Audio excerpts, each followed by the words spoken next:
Please subscribe and press the bell icon to get latest updates of নির্ঝরের স্বপ্ন। আপনারা শুনছেন কাহানি।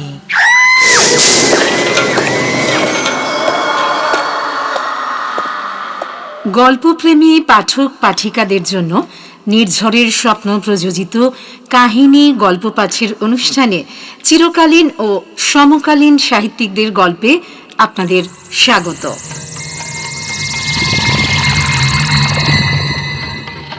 আজকের গল্প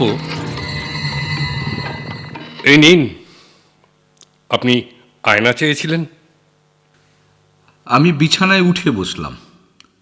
খুব খুশি হয়ে আয়নাটা হাতে নিলাম। এখানে আসার পর এই প্রথম নিজের মুখ দেখতে পাবো আমি। ডক্টর পালিতের দিকে তাকিয়ে কৃতজ্ঞভাবে হাসলাম।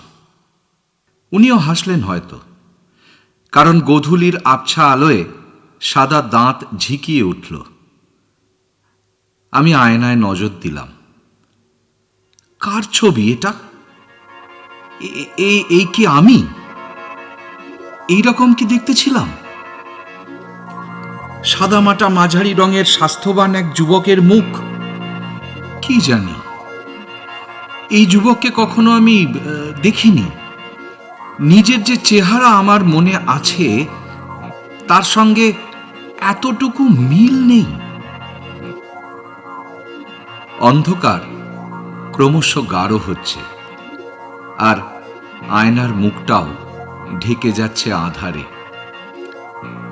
আয়নায় ঘরের একমাত্র জানলাটা চোখে পড়ছে, কিন্তু ডক্টর পালিত কই? চমকে চোখ ফিরিয়ে দেখি উনি আমার মাথার কাছে জানলাটা আড়াল করে একই জায়গায় দাঁড়িয়ে আছেন। মুখটা ছায়ায় ঢাকা, চোখ দুটো অন্ধকার কোটর। খসখস শব্দে হেসে বললেন, কে? নিজেকে চিনতে পারছেন না তো? এখানে যারা আসে তারা কেউ কিন্তু পারে না, আর যখন পারে তখন এখান থেকে তাদের ছুটি হয়ে যায়। আমার মাথায় কিছুই ঢুকলো না। ধাঁধার মতো সব জট পাকিয়ে গেল। এখানে কতদিন রয়েছি আমি? কতদিনই বা থাকতে হবে? বহুবার এ কথা জিজ্ঞেস করেছি ডক্টর পালিতকে। উত্তরে পেয়েছি নিঃশব্দ হাসি। দিন দিন আয়নাটা এবার দিন। ডক্টর হাত বাড়িয়ে আয়নাটা নিতে চাইলেন। আমি এটা আমার কাছে রাখি ডক্টর। কিন্তু নিয়ম নেই যে। যদি আয়না ভেঙে অসাবধানে আপনার হাত পা কেটে যায়, আমরা চাই না আমাদের রোগীদের অযথা রক্তপাত হোক। জানেন তো এক ফোঁটা রক্তের কত দাম। আয়নাটা হাত থেকে নিয়ে নিলেন, আমাকে বিশ্রাম নিতে বললেন। তারপর বেরিয়ে যাওয়ার আগে সুইচ টিপে ঘরের নীল আলোটা জ্বেলে দিয়ে গেলেন। ঘরে আবার আমি একা। সন্ধে ঘন হয়ে গেছে। শরীর দুর্বল লাগছে, কেমন যেন একটা ঘুম ঘুম পাচ্ছে। ডক্টর পালিতের এই হাসপাতালটাই ভারী অদ্ভুত। বিশাল এলাকা জুড়ে বাড়ি, অথচ জনাচারেকের বেশি রুগী আমার চোখে পড়েনি। আর ডাক্তারও ওই একজন, ডক্টর প্রিয়লাল পালিত। এছাড়া একটি নার্স আছে, মিস তৃষ্ণা পান। মোট 6টি প্রাণী। অথচ প্রায় 3 বিঘে জমি জুড়ে বাগান, পুকুর, বাড়ি, আর পিছন দিকটায় ঘন জঙ্গল। জায়গাটা শহর থেকে কত দূরে কে জানে? শহরে কি মানসিক রোগের কোনো হাসপাতাল নেই যে আমাদের মতো 4 জন হতভাগ্যকে এখানে পাঠিয়েছে? খাঁ খাঁ হাসপাতালে মাঝে মাঝে আমি ঘুরে বেড়াই, একতলা, দোতলা, তিনতলা, চারতলা চষে বেড়াই। কাউকে চোখে পড়ে না, কেউ বাধা দেয় না। কিন্তু আমি জানি বাড়ির বাইরে চোখ ফাঁকি দিয়ে বেরোবার উপায় নেই। এমনি করে হাঁটতে হাঁটতেই অনেকদিন ডক্টর পালিতের দোতলার ল্যাবরেটরিতে পৌঁছে গেছি। শিশি, বোতল, নানান কেমিক্যাল ও যন্ত্রপাতিতে ভরা প্রকাণ্ড ঘর। ওই ঘরে ঢুকলেই আমার মন খুব চনমন করে ওঠে। তাকে সার সার সাজানো বিষের শিশিগুলো দেখে কিরম নিষ্ফিস করতে থাকে আমার হাতের আঙুলগুলো।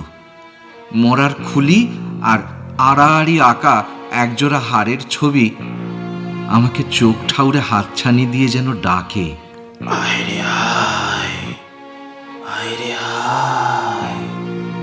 আমার চোখে কেমন যেন নেশা ধরে যায়, মাথাটা ঝিমঝিম ঝিমঝিম করে। ওহ, কতদিন যে ওইসব জিনিসে হাত দিইনি। কিন্তু হাজারো ইচ্ছে হলেও আমি ফাঁকা ঘরে ঢুকে তাকের দিকে হাত বাড়াইনি, কারণ আমি জানি ডক্টর পালিত অথবা মিস পান ঠিক আমার উপরে নজর রাখছেন। আমাকে ওরা হাতে নাতে ধরে ফেলেছিলেন, তবে কিছু বলেননি। ডক্টর পালিত আর মিস পান শুধু একে অপরের দিকে তাকিয়ে হেসেছিলেন। অপমানে আমার গায়ে জ্বালা ধরে গিয়েছিল সেদিন। নীল আলো কেমন যেন স্বপ্ন ডেকে আনে, ঘুম ঘুম পায়। এখানে সব কিছুর রং সাদা, ঘরের দেওয়াল, জানলা, দরজা, বাগানের ফুল, এমনকি রুগীদের মুখগুলো পর্যন্ত ফ্যাকাশে সাদা। শুধু ডক্টর পালিত আর তৃষ্ণাপানের ঠোঁটজোড়া টুকটুকে লাল, ঘোর লাল, ঠিক লিপস্টিকের মতো। এমন সময় মিস পান ঘরে খাবার নিয়ে ঢুকলেন। বিছানার পাশে টেবিলের উপর খাবার নামিয়ে রেখে বললেন, আজ কেমন আছেন? ভালো। আপনি কিন্তু কদিন ধরে ঠিক মতো খাচ্ছেন না। ভালো করে খাওয়া দাওয়া করুন, নইলে সেরে উঠবেন কেমন করে। আমি শুয়ে শুয়েই আবছা আলোয় তৃষ্ণাপানকে দেখতে লাগলাম। শরীরে যৌবন যেন মাথা চাড়া দিতে চায়, কিন্তু অন্ধকার চোখের দিকে চোখ পড়লেই কেমন যেন শীত শীত করে, লোমগুলো খাড়া হয়ে ওঠে। আপনাদের স্বাস্থ্য সব সময় একেবারে তরতাজা থাকা দরকার। তৃষ্ণাপান কথা বলতে বলতে ঠোঁটের ওপরে জিভের ডগাটা বুলিয়ে নিলেন। অবশ্য এখন আপনার চেহারাটা খারাপ নেই। হঠাৎ কোমল হাতটা বাড়িয়ে আমার বাহু স্পর্শ করলেন, আদরের চিমটি কাটলেন। সব রোগীদের মধ্যে আপনি সবচেয়ে ভালো। আমাদের কথা মতো চলেন, স্বাস্থ্যের যত্ন নেন। আমি ঠিক কি বলবো ঠিক করে বুঝে ওঠার আগেই মিস পান জুতো খটখটিয়ে চলে গেলেন। অতএব বিছানায় উঠে বসে টেবিলটা কাছে টেনে নিলাম। খুব খিদে পাচ্ছে। লক্ষ্য করে দেখেছি ট্রিটমেন্ট রুম থেকে ফেরার পর থেকেই প্রচণ্ড খিদে পায়, অথচ খেতে ইচ্ছে করে না। 3 দিন আগে ডক্টর প্রিয়লাল আমাকে ট্রিটমেন্ট রুমে নিয়ে গিয়েছিলেন। ঘরটা কাঁচের। সেখানে যে আমার কি চিকিৎসা হয়েছিল তা মনে নেই, শুধু এইটুকুই মনে আছে, যখন ফিরে এসেছি তখন শরীরে অসহ্য ক্লান্তি, অবসাদ আর জড়তা। তারপর থেকেই আমার খাওয়া দাওয়ার মাপ বাড়িয়ে দিয়েছেন ডক্টর পালিত। ট্রিটমেন্ট রুম থেকে ফেরার পরপরেই বরাবর এমনটাই করেন। ভালো করে খেয়ে দিয়ে আমাকে আবার সুস্থ সবল হতে হবে, ডাক্তারের আদেশ। অতএব খাওয়া শুরু করলাম। হঠাৎই দরজায় একটা ছায়া নজরে পড়ল। চমকে, কে কে ওখানে? মুখ তুলে তাকালাম। ছায়াটা ঘরে ঢুকে এলো। চাপদাড়িওয়ালা অল্প বয়সী ছেলে একটা, হাসপাতালে নতুন এসেছে। রোগাসোগা চেহারার ছটফটে চোখ, মুখের মধ্যে কেমন একটা তেজ আছে। ও আর আমি ছাড়া যে দুজন রুগী হাসপাতালে আছে তারা বুড়ো, শুকিয়ে প্যাকাটির মতন হয়ে গেছে। ঘর ছেড়ে বেরোবার ক্ষমতা পর্যন্ত নেই, স্রেফ বিছানায় শুয়ে শুয়ে থাকে। মিস পানকে ওদের কথা জিজ্ঞাসা করতেই বলেন, ওনারা, ওদের আর কোনো রোগ নেই তো, ভালো হয়ে গেছেন। ভালো হয়ে গেছে? তাহলে ওরা ছুটি নিয়ে চলে যাচ্ছেন না কেন? কোথায় যাবে? ওদের যে তিনকুলে আর কেউ নেই। যাদের কেউ থাকে না তারাই তো এখানে আসে, আমরাই তো তাদের সব। আমি অধৈর্য হয়ে জানতে চেয়েছি, আমার অসুখ কবে সারবে? অসুখ সারবে, সারবে তো। এত অধৈর্য হচ্ছেন কেন? আর 2-4 মোটা সোটা রোগী আসুক, আপনাদের দুজনের অসুখ তখন তাড়াতাড়ি সারবে। আমি জবাব শুনে ফ্যাল ফ্যাল করে তাকিয়েছিলাম। শুধু একবার মনে হয়েছিল, বুড়ো দুটো বেঁচে আছে তো। ঘরের দরজা দিয়ে উকি মেরে যখনই ওদের দেখেছি, মনে হয়েছে সাদা চাদরে ঢাকা রক্তহীন সাদা দুটো মানুষ। দাড়িওয়ালা ছেলেটি বিনা আমন্ত্রণে বিছানায় একধারে এসে বসল। কি পেট ফুলে খাচ্ছেন দেখছি। ছেলেটা দেখা হলেই আমার সঙ্গে ঠাট্টাই আর কি করে, বলে, আপনি হলেন ওদের পোষা পাখি, কসাইয়ের মুরগির মতো। যত খেয়ে দিয়ে মোটা হবেন ততই ওদের ভালো। আমি জবাব না দিয়ে একটা তরকারির বাটি ছেলেটার দিকে এগিয়ে দিলাম। বললাম, নিন, আমার এত খেতে ইচ্ছা করে না। ও যেন আঁতকে উঠল, তড়াক করে উঠে পড়ল। মরে গেলেও আপনার হাত থেকে কোনো জিনিস খাচ্ছি না আমি।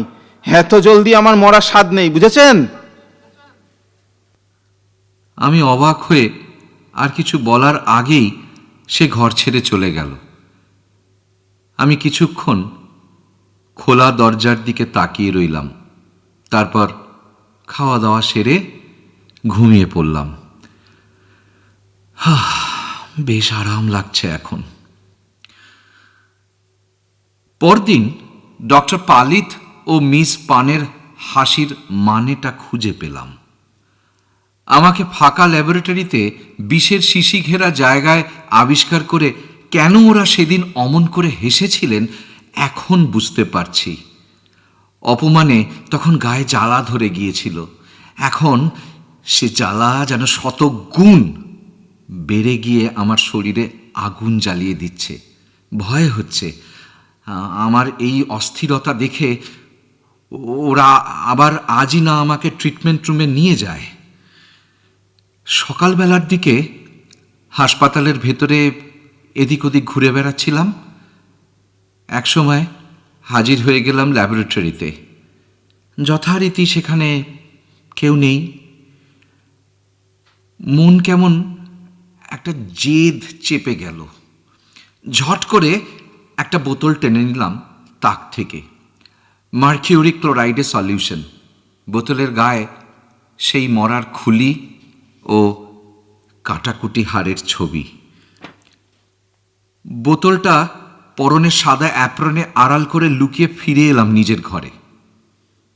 তারপর ডক্টর পালিত ও মিস পান যেখান থেকে জল খান, সেই ওয়াটার ফিল্টারের জলের মধ্যে বোতলের অর্ধেক তরলটা ঢেলে দিয়েছি। বোতলটা লুকিয়ে ফেলেছি নিজের ঘরে। ব্যাস, কাজ শেষ। কিন্তু একটু পরেই মিস পান এসে আমাকে ডেকে নিয়ে গেলেন। বললেন, একটু আসুন, একটা জিনিস দেখাবো। জিনিস? কি জিনিস? কি দেখাবেন? চলুন না, একটা মজা হবে। নকল আহ্লাদে ওর শরীরের নরম ছোঁয়া একটু ঘষে দিলেন আমার শরীরে। সুতরাং ওর সঙ্গে যেতেই হলো। একটু ভয়ও পেলাম, কি জানি। প্রিয়লাল পালিত ওয়াটার ফিল্টারের সামনে দাঁড়িয়েছিলেন। আমাকে দেখেই হাসলেন। আরে আসুন আসুন, আপনার জন্যই তো অপেক্ষা করছি। তারপর ফিল্টারের কল খুলে এক গ্লাস জল ভর্তি করে এগিয়ে দিলেন আমার দিকে। আমি ভয় পিছিয়ে গেলাম। কোনো রকমে বললাম, না না না না, আমার জল তেষ্টা পাইনি তো। কিন্তু মিস পান আমাকে অসম্ভব শক্তিতে পিছমরা করে বেঁধে নিয়েছেন। ওহ, কি করে এত শক্তি এলো এই কমনীয় মেয়েটার শরীরে? লাগছে তো। ডক্টর পালিত ওই জল ভর্তি গ্লাসটা আমার নাকের কাছে নিয়ে এসে বললেন, দেখুন তো শুকে মার্কিউরি ক্লোরাইডের গন্ধ পাওয়া যায় কিনা। বাধ্য হয়ে ঘ্রাণ নিলাম। টের পাওয়া যাচ্ছে। সহজেই কোনো রকমে ঘাড় নেড়ে সে কথা জানালাম। হ্যাঁ ডক্টর পালিত, মার্কিউরি ক্লোরাইড। তখন মিস পান আমাকে ছেড়ে দিলেন। ভয়ে আমার সমস্ত শরীর কাঁপছিল। ধরা পড়ে গেছি আমি। এখন ওরা কি আমাকে নিয়ে ডক্টর পালিত এক চুমুকে গ্লাসের সবটুকু জল খেয়ে নিলেন। বিষ, তীব্র বিষ।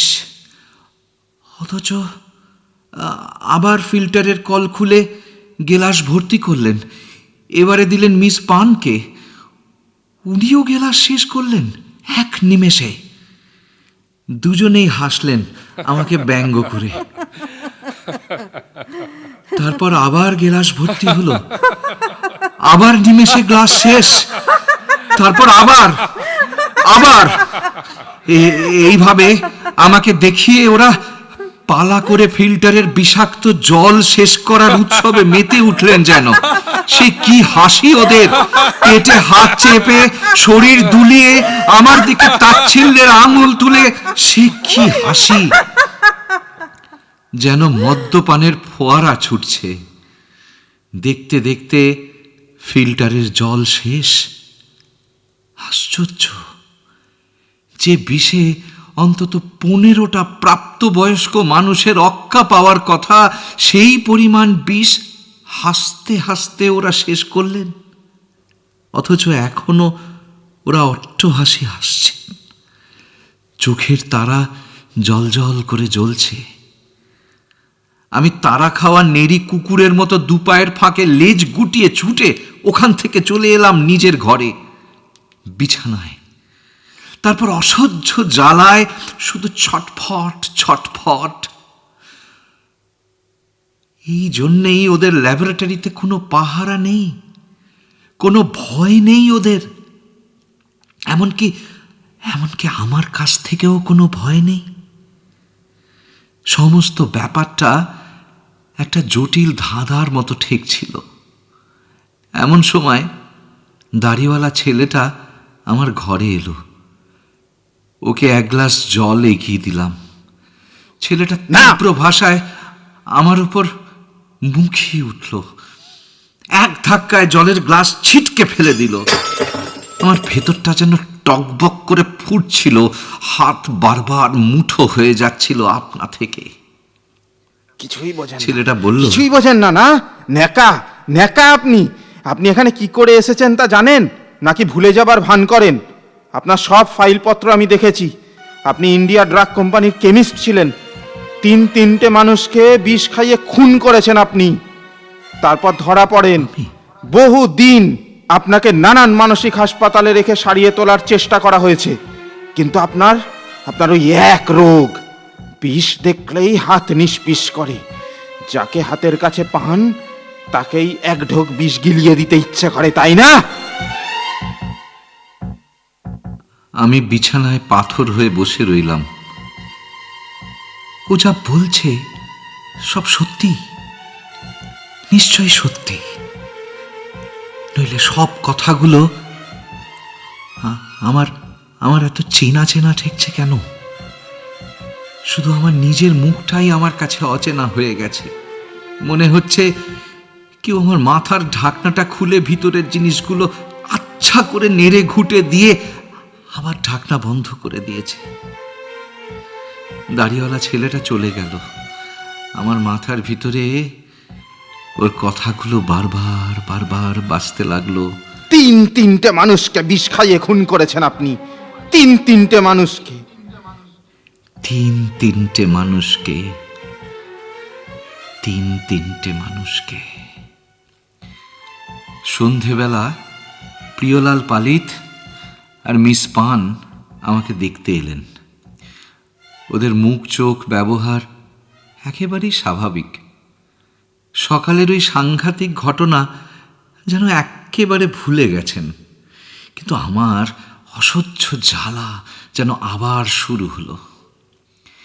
বিভিন্ন প্রশ্ন করে ডক্টর পালিত আমার মানসিক প্রতিক্রিয়া দেখছেন। তারপর চোখ জিভ পরীক্ষা করলেন, রক্তচাপ মাপলেন, পালস দেখলেন, গা হাত পাও দেখলেন টিপে টিপে। তৃষ্ণা পান ঠায় দাঁড়িয়ে লোভী চোখে ডক্টরের কাণ্ড কারখানা দেখছিলেন। পরীক্ষা টরীক্ষা শেষ হয়ে গেলে আগ্রহ নিয়ে বললেন, কেমন দেখলেন ডক্টর? কাল পেশেন্টকে ট্রিটমেন্ট রুমে নিয়ে যাওয়া যাবে কি? হ্যাঁ, যাবে। গম্ভীরভাবে জবাব দিলেন ডক্টর পালিত। তারপর দুজনেই চলে গেলেন। আমার না খুব ভয় করছিল। আবার ওই ট্রিটমেন্ট রুম, ওখানে কি হয় জানি না। কেমন যেন এক আশ্চর্য ঘোরের মধ্যে সেই সময়টুকু কেটে যায়। তারপর ঘরে বিছানায় যখন জ্ঞান ফেরে, তখন শুধু অবসাদ আর ক্লান্তি। ডক্টর ও নার্স চলে যেতেই মার্কিউরিক ক্লোরাইডের লুকোনো বোতলটা বের করলাম। কি করব এখন এই বিষ দিয়ে? কি করি, কি করা যায়? দাড়িওয়ালা ছেলেটা খুব চালাক। আমার হাত থেকে কখনো কিচ্ছু খায় না। আর বাকি ওই বুড়ো রোগী দুজন, ওদের বিষ দিলেই বা কি আর না দিলেই বা কি? কি যে করি এখন এই বোতলটা নিয়ে, বড্ড মুশকিল। 7-5 ভেবে শেষ পর্যন্ত খোলা জানলার কাছে গেলাম। ছায়া ছায়া অন্ধকার নেমে এসেছে বাইরের বাগানে। পিছনের ঘন জঙ্গল। কোনো প্রাণীর একটানা গর্জন কানে এলো। নেকড়ের চিৎকার প্রায় রোজ রাতেই শোনা যায়। চোখ তুলে দেখি আকাশে 8খানা চাঁদ। চাঁদের আলো মাঝে মাঝে ঢেকে দিচ্ছে উড়ন্ত বাদুর ও প্যাঁচার ডানা। লক্ষ্য করেছি এই অঞ্চলে নিশাচর পাখি বেশি। কেন কে জানে? আর অপেক্ষা না করে হাতের বোতলটা ছুঁড়ে দিলাম বাইরের অন্ধকার বাগানে। অনেকক্ষণ পর শব্দটা ভেসে এলো। কাঁচের বোতলটা ভেঙে চৌচির। যাক, আপদ গেছে।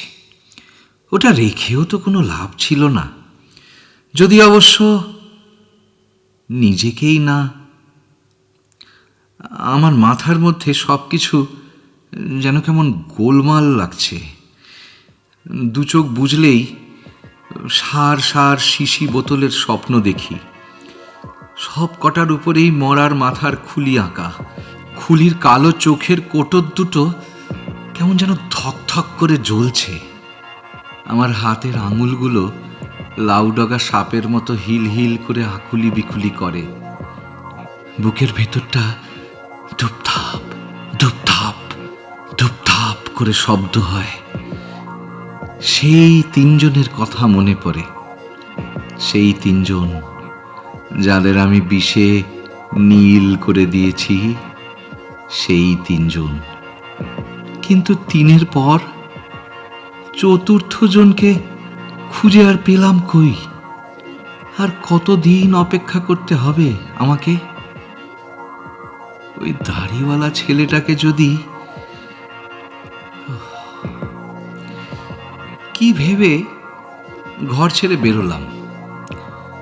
দাড়িওয়ালা ছেলেটার ঘরে গিয়ে একবার দেখলে হয় কি করছে। অবশ্য এই সময়টাতে ও রোজ তাস খেলে একা একা। বলে, এখানে যতক্ষণ পারবেন জেগে থাকবেন। চোখের পাতা এক করলেই বিপদ। ওই ডাক্তার আর নার্সকে কোনো বিশ্বাস নেই। কিন্তু আজ ওর ঘরে গিয়ে ভারী অদ্ভুত একটা দৃশ্য দেখলাম। ছেলেটা কেমন যেন নির্জীবভাবে বিছানায় শুয়ে আছে, দু চোখ মেলে ঘরের সিলিংয়ের দিকে তাকিয়ে। এরকম ক্লান্ত অসহায় ওকে তো আগে কখনো দেখিনি। আমি বিছানার খুব কাছে চলে গিয়েছিলাম। ছেলেটা মুখ ফিরিয়ে আমাকে দেখল। প্রথমে ভয়ার্তভাবে আমার হাতের দিকে তাকালো, তারপর হাত খালি দেখে আশ্বস্ত হলো। গলায় হাত বুলিয়ে ঢোক গিলল। আমি জিজ্ঞাসা করলাম, এরকম অসময়ে শুয়ে আছেন যে? আমাকে আজ ট্রিটমেন্ট রুমে নিয়ে গিয়েছিল। আজকে আপনাকে নিয়ে গিয়েছে? এমন সময় বাইরের অন্ধকার থেকে ভেসে এলো প্যাঁচার কান্না, শেয়ালের এক টানা চিৎকার আর নেকড়ের পালের ক্রুদ্ধ গর্জন। তারপর ওই ডাক্তার আর নার্সটা মানুষ নয়, ওরা ভ্যাম্পায়ার। এই দেখুন, এই দেখুন। শুয়ে থাকা অবস্থাতেই থুতনিটা সামান্য উঁচু করলো ছেলেটি। হাত দিয়ে দাড়ি সরালো। ঘরে অল্প পাওয়ারের নীল আলো জ্বলছিল। ওর গলার খুব কাছে চোখ নিয়ে গিয়ে দেখলাম 1 ইঞ্চি ব্যবধানে দুটো ছোট ক্ষত চিহ্ন, মাপে ওই মুসুর ডালের দানার মতো। জায়গাটা 2 আঙুলে টিপে ধরে রগড়ালো ছেলেটি। সঙ্গে সঙ্গে কালচে ঘন তরলের ফোঁটা দেখা গেল ক্ষত মুখে। ছেলেটা আঙুলের ডগায় সেই তরলটা মুছে নিল। আমাকেও দেখালো, দেখুন রক্ত। আমার তো গলায়। আপনার কোথা থেকে রক্ত নিয়েছে? এ কথা শুনে অজান্তেই আমার হাত চলে গেল ঘাড়ে। জায়গাটা খুঁজে পেলাম, এখনো ব্যথা। আমি জানি ইঞ্জেকশন সিরিঞ্জ অথবা দাঁতের দাগ জোড়া ঠিক ওখানেই আছে। সত্যি কি প্রিয়লাল পালি তার তৃষ্ণাপান ভ্যাম্পায়ার? ছেলেটা কি ঠিক বলছে? অবশ্য হতেও পারে। এই জায়গাটা নির্জন, শুধুমাত্র জবাব দেওয়া আত্মীয় স্বজনহীন রুগীরাই এখানকার বাসিন্দা। খোঁজ খবর করার তো কেউ নেই, সন্দেহ করারও কেউ নেই। তার উপর ডক্টর আর নার্সের অন্ধকার চোখ, ওই ঝকঝকে দাঁত, ওই বিষাক্ত জলপানের ঘটনা। ওহ মা, না না, আমার সব কিছু কেমন যেন গুলিয়ে গুলিয়ে যাচ্ছে। ওরা কি সত্যিই ভ্যাম্পায়ার? কিছুক্ষণ চুপচাপ থেকে ছেলেটিকে সকালের ঘটনা জানালাম। বললাম, বিষে না, ওদের কিছু হবে না। হলে তো আপনি সাহেস্তা করতে পারতেন। ভ্যাম্পায়ার নিয়ে না আমি অনেক বইপত্র ঘেটেছি। এরা দুজন যে টাইপের, তাতে রূপোর বুলেট দিয়ে গুলি না করলে, বুলেট? রূপোর বুলেট দিয়ে গুলি করলে তবেই এরা শেষ হবে। কিন্তু কোথায় পাবো রূপোর বুলেট?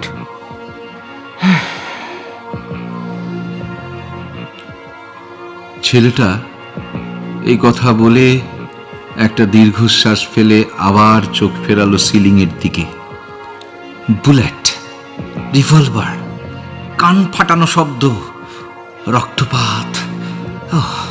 না না, আমার শরীরটা অস্থির অস্থির করতে লাগলো। না, এগুলো আমার একদম ধাতে সয় না। আমার পছন্দ শিশি, আমার পছন্দ বোতল, মরার খুলি, কাটাকুটি হার। কিন্তু সেভাবে কি শেষ করা যাবে ডক্টর আর নার্সকে? ছেলেটার কথা মতো সত্যিই যদি ওরা ভ্যাম্পায়ার হন? ছেলেটা হঠাৎ বিড়বিড় করে বলল, বাঁচার কোনো আর পথ নেই। পোষা মুরগির মতো তিলে তিলে এখানে মরতে হবে, আর কোনো পথ নেই। আমি পায়ে পায়ে বাইরের করিডোরে চলে এলাম। মনে মনে দুশ্চিন্তার জট ছাড়াতে চেষ্টা করছি। খুঁজে বেড়াচ্ছি প্রশ্নের উত্তর। খা খা করিডোরে আমার পায়ের শব্দ অপার্থিব প্রতিধ্বনি তুলতে লাগলো। ওরা কি সত্যিই ভ্যাম্পায়ার?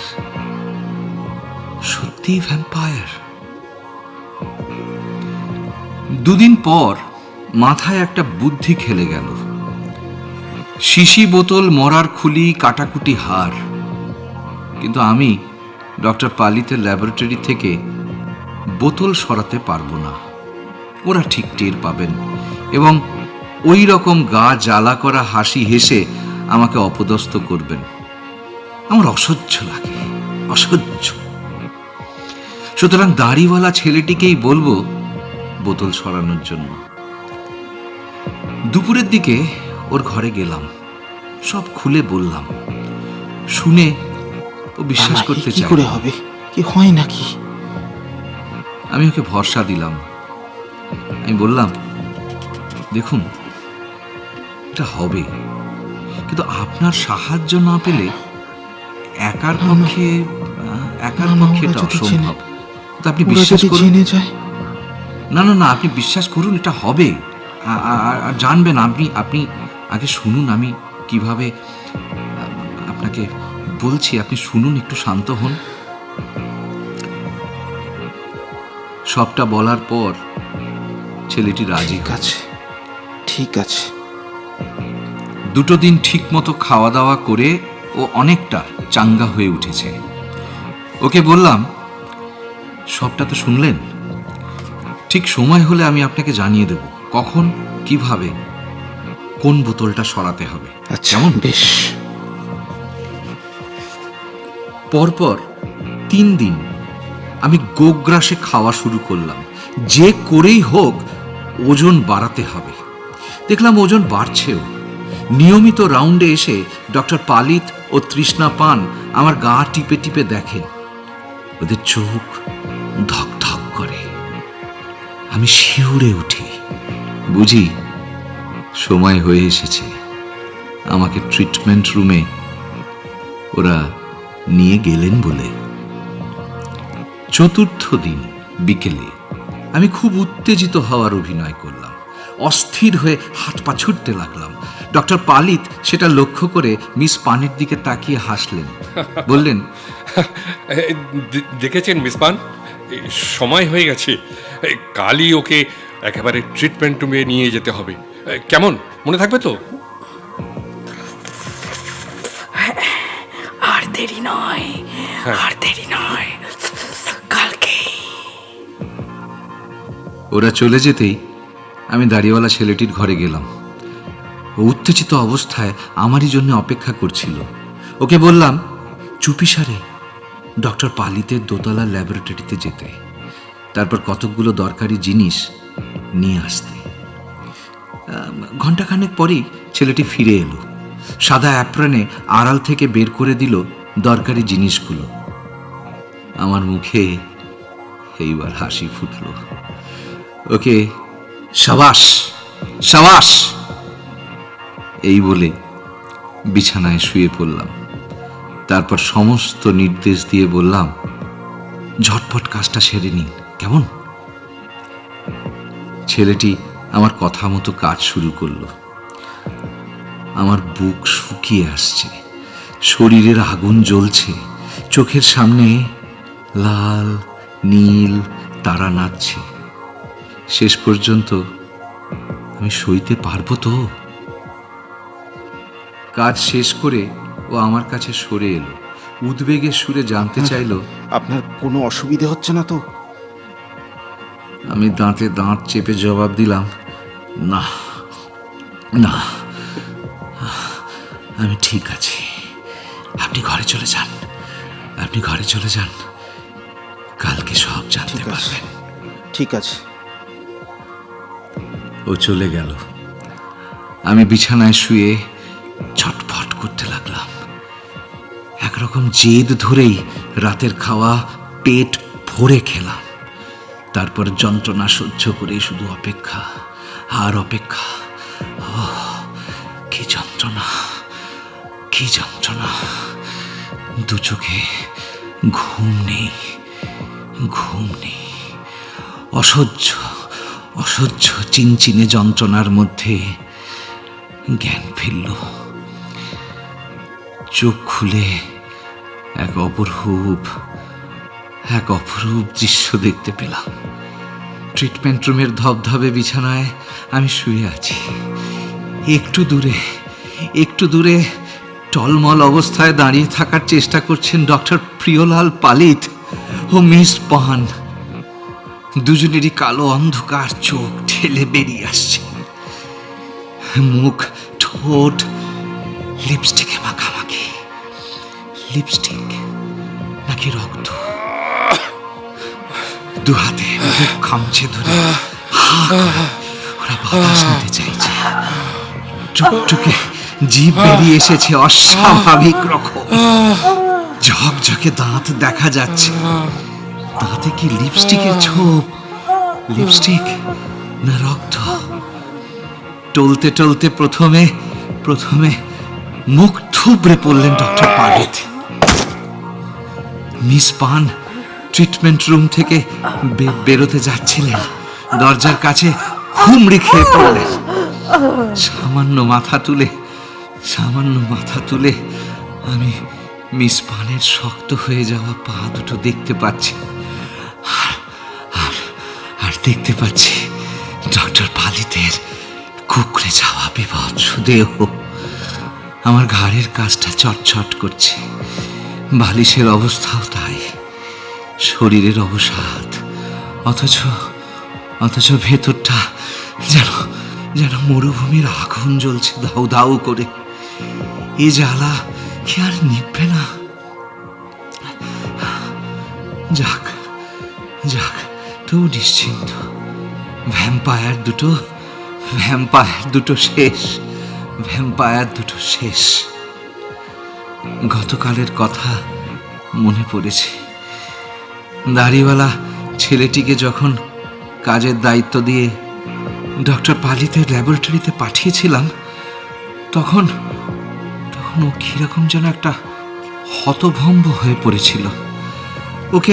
ওকে বলেছিলাম, খুব মনোযোগ দিয়ে শুনুন, একটা স্যালাইনের বোতল আর একটা নিডল নিয়ে আসবেন। এছাড়া ঘরের ডান দিকের প্রথম যে তাকটা দেখবেন, ওই তাকে একটা ছোট বোতল আছে। তার গায়ে লেখা আছে AgNO3 সলিউশন। সেই বোতলটা নিয়ে আসবেন, ব্যাস কাজ শেষ। বোতলের গায়ে মরার খুলি আঁকা আছে তো? না না, ওটা বিষ নয়, বিষ নয়, না বিষ নয়। ছেলেটি কেমন যেন হতবাক হয়ে গেল, ভ্যাবাচাকা মুখে আমার দিকে তাকিয়ে রইল। কি যেন একটা জিজ্ঞেস করতে চায় এমন ভাব। আমি হেসে বললাম, আরে চিন্তা নেই, ভুলে যাবেন না আমি কেমিস্ট ছিলাম। ছেলেটি চুপ করে রইল। তখন আমি ঘরে ফিরে এসে ওর জন্য অপেক্ষা করেছি। ও জিনিসগুলো হাতিয়ে ফিরে আসার পর আমরা কাজ শুরু করি। ওকে বলেছি স্যালাইনের বোতলটা বাথরুমে নিয়ে গিয়ে খালি করে নিয়ে আসুন। কোনো রকম প্রশ্ন না করেই ছেলেটি আমার নির্দেশ পালন করেছে। তারপর ছোট বোতলের তরলটা ঢেলে নিয়েছি স্যালাইনের খালি বোতলে। পাইপ ও নিডল ফিট করেছি। ছেলেটিকে বলেছি স্যালাইনের বোতলটাকে উল্টোভাবে উঁচু করে ধরে রাখবেন, কেমন? আর আমি নিডল গুজে দিয়েছি আমার বাঁ হাতের কনুইয়ের খাঁজে। বোতলের তরল পাইপ বেয়ে নেমে এসে ঢুকে যেতে লাগলো আমার শরীরে, মিশে যেতে লাগলো আমার রক্তে।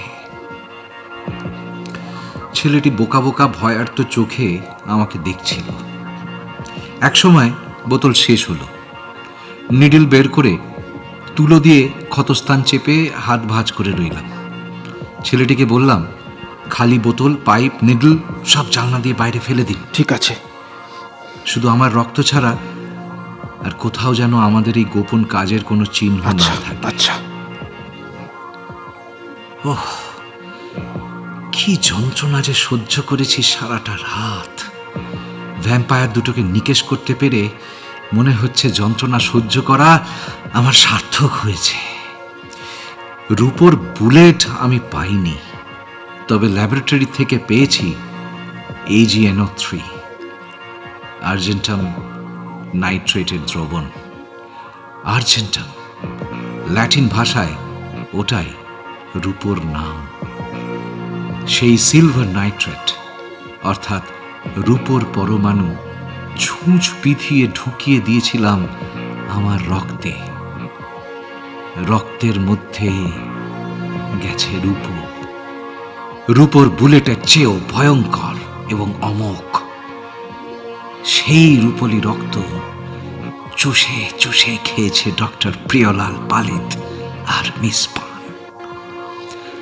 আমার শরীর ভীষণ দুর্বল লাগছে। ট্রিটমেন্ট রুম থেকে কি আর কখনো বেরোতে পারবো না? দাড়িওয়ালা ছেলেটাই বা কোথায়? আস্তে আস্তে বাইরে অন্ধকার নামবে, শুরু হবে নিশাচর প্রাণীর আর্তকান্না, হিংস্র গর্জন। এই নির্জন মৃত্যুপুরী থেকে নিরাপদে বাইরে বেরোতে পারবো তো? বাইরে 3 জনকে শেষ করেছিলাম, আর কতদিন পর এখানে 2 জনকে বাগে পেলাম। মোট 5 জন। এখনো কত বাকি? অন্তত 13 জনকে তো শেষ করতেই হবে। 13 জন, 13 আনলাকি 13। না হলে নরকে যে ঠাই হবে না আমার।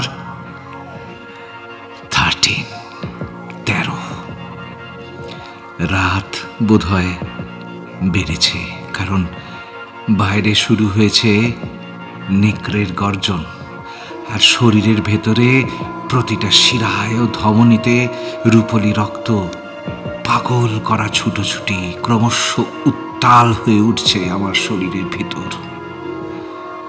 বাইরের গর্জনের সঙ্গে তাল মিলিয়ে কোটি কোটি লোহিত কণিকা কেমন মাতালের মতো নাচছে, নাচছে, নাচছে, আর চোখের সামনে লাল, নীল, হলুদ